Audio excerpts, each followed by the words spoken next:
एक बार दो व्यक्ति झगड़ते हुए अकबर के पास में पहुंचते हैं और अकबर के सामने जाकर के एक व्यक्ति कहता है कि महाराज बादशाह है, इसने जो मेरे से 1000 रुपये ले लिए हैं। दूसरा व्यक्ति मना कर देता है कि नहीं, मैंने 1000 रुपये इससे नहीं लिए हैं। इस तरह से दोनों एक कह रहा है कि मैंने दे दिए, इसको एक कह मना कर रहा है। इस तरह इसका जो निपटारा कैसे किया जाए, बादशाह चक्कर में पड़ गया। तो बादशाह ने बीरबल को बुलाया, बीरबल को ये बात सुनाई।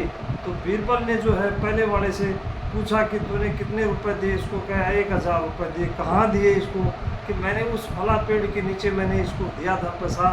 तो है जो बीरबल ने उत्तर दिया उसको कि जाओ उस पेड़ को बुला के लाओ यहाँ पर।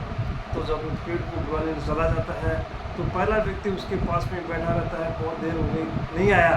तो नहीं आने के ऊपर बीरबल ने बादशाह से कहा कि बादशाह मुझे इनको फैसला सुनाओ। वो व्यक्ति नहीं आने वाला है, वो चला गया है यहाँ से।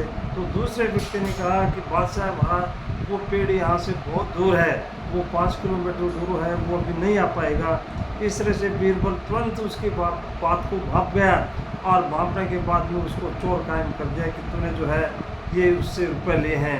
तो तुरंत ही उसको फैसला सुना दिया अकबर ने। निश्चित सही है ये बात जो है अपनी। ये कहते हैं कि जो हमेशा जो एक कड़वी सच्चाई बात बोलने वाला एक आदमी जो है एक दिलासे देने वाले आदमी से लाख गुना अच्छा होता है। ये सही है कि इसमें चाणक्य ने कहा है इस बात को, शब्द जो है उस समय की बात है। तो अब एक है जब महाभारत का युद्ध हो गया था कौरव पांडवों में, सब जानते हैं कि महाभारत का जब युद्ध हुआ था तो युद्ध होने के बाद में जब श्री कृष्ण भगवान गांधारी के पास में जाते हैं, धृतराष्ट्र की पत्नी थी गांधारी, और गांधारी के पास में जाते हैं वो। तो गांधारी के पास में जाकर के सब सारे के सारे चले जाते हैं, उसको सांत्वना देते हैं क्योंकि उसके सारे पुत्र मारे गए थे। उसको सांत्वना देते हैं और सारे के सारे जब वहाँ से ले जाते हैं तो श्री कृष्ण भगवान उनको जो है कुरुक्षेत्र में ले जाते हैं, स्त्रियों सहित धृतराष्ट्र को, वहाँ सबको परिवार को ले जाते हैं। कुरुक्षेत्र में ले जा करके वो सारा दृश्य दिखाते हैं। तो दृश्य देखने के ऊपर सारी जो है एक औरतें जो थी परिवार की वो चित्कार करती हैं, उसको बड़ा दुख होता है उनको जो है उसको दृश्य को देख करके। तो उस समय जो है गांधारी ने उसको श्राप दिया था, श्री कृष्ण भगवान को श्राप दे दिया था कि जाओ तुम्हारे कारण से जो है मेरा ये वंश ये परिवार खत्म हुआ है, एक दिन तुम्हारा भी परिवार इसी तरह से नष्ट हो जाएगा। ये श्राप दिया था गांधारी ने।